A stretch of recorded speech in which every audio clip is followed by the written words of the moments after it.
So, End the Fed, Part 2. So I went over the gold standard and the Fed, what we've got right now, our current system the other day. Here's 3 other options that we could look into, might be options. So, Treasury controlled. That means you put in all the control back into the government. You know, the Fed is not a governmental part.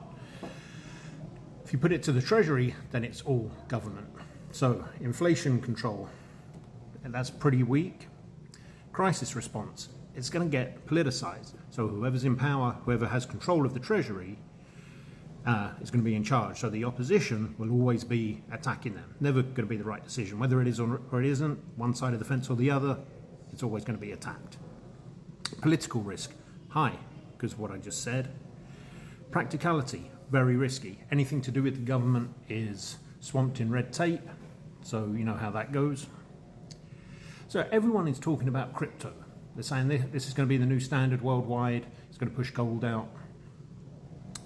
In theory, yes, but it hasn't been around long enough to test it.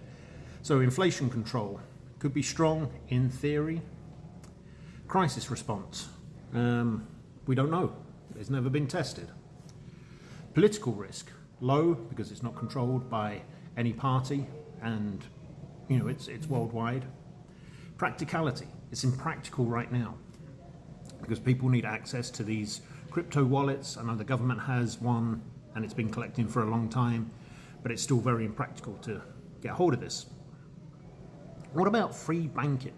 Let the banks do whatever they want. It sounds kind of scary because there's hundreds of banks and they've all got their own ideas. So inflation control, it's going to be market driven. Crisis response, fragmented, because there's 100 different banks and they've all got 100 different ideas. So unless they all get on the same page, that's going to be pretty bad news. Political risk, that's market based. So yet again, whoever's in power, they could swing one way or the other. Practicality, that's very risky because as I said, there's hundreds of banks.